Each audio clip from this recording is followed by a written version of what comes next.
Hey guys, welcome back to the WODdoc Project365, episode 325. Just completed day 2 here at the Northeast Super Regional. Bumped into one of my good friends and colleagues and came up with the problem that we were having with ankle mobility and just a quick fix for ankles. So I always like to try to answer questions that get into me, and that's what we're going to do today. So when we're talking about limited ankle mobility, we're talking about limited ankle mobility specifically. What we care about for him is how far he can get his knee across his toe, right? So go ahead and start bringing that up. What we're looking for is the heel to raise. What we look like or what we care about as a generalized idea is that this knee should be able to get about 6 inches past their toe without grazing their heel like that. A lot of times if they don't, or if they get caving inward first, that's something that we want to work on to start increasing that ankle mobility. So how would we test this? We put this person up against the wall, right? So for instance, I'm going to pretend that this is our wall right here. Move him back 6 inches, which for him, we're going to guesstimate for time purposes, right? You're probably really close. So that's 6 inches. We're in trouble. And you're just going to try to push his knee all the way to that vertical plane, right? That would be that pretended wall.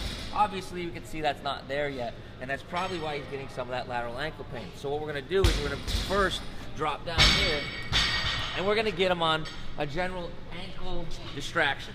So the way that we do this, we have just a stretch band here.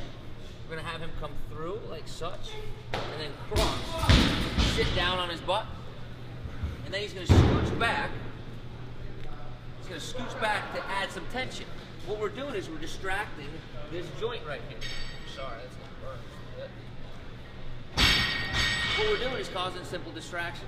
With that distracted joint, now he can actively move this up and down. If he wanted to, he can use another band. I only have one. He can use an additional band for an assist upwards, right? We're going to do 2 minutes of this mobilization or 60 repetitions, okay? When we finish with that, we're going to go to a loaded position. However, now what we're doing is creating posterior shear, all right? So this bone down here, we'll just call our bottom leg bone, right? We have a tibia and a fibula. It sits on top of the rest of the foot. So if we can shear it back like this, it creates more space, allows us to now mobilize the joint of the ankle, not necessarily the tissue, right? So what we're going to do here, just again, have that same band setup that we did, goes around the bottom portion of the joint, we scooch out as far as we can, and then with that nice force, he's just going to put some pressure on top of his knee. He's going to mobilize forward, driving his heel towards the ground, and he's going to create just some do some creative searching in there to where that tight band is for him, okay? When he does that, you see how his heel starts to come up just a little bit? That's where he's going to stop, and then he's just going to try to jam his heel down towards the ground as he does that, right? Finally, once we finish up with that, we're going to spend, again, another 2 to 4 minutes here, right? Once we finish up there, he's going to come up, and I'm going to show you how we use a rock tape as a general mobility taping for him. So come on up. Scoop shot right there. In this case, we're going to use 2 pieces of rock tape. They're going to be about this general length where they come up 3/4 of the way up the back. 2 pieces of rock tape, fold them in half, and you're going to split them in the middle. This is the part that gets a little confusing, but I always say it looks like a ninja wrapping. Like I always think about like Gayu on Street Fighter. So you split the middle to where you have 2 inches on each side. We're going to look to where his heel is. It's going to come across just like that, okay?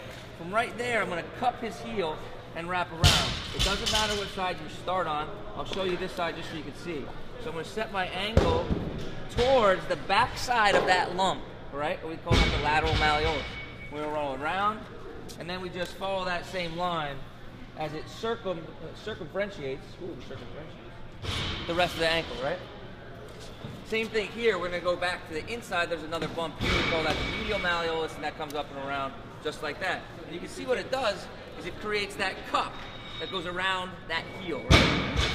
We're going to do another one, except this time we're going to come to the front and get the front part.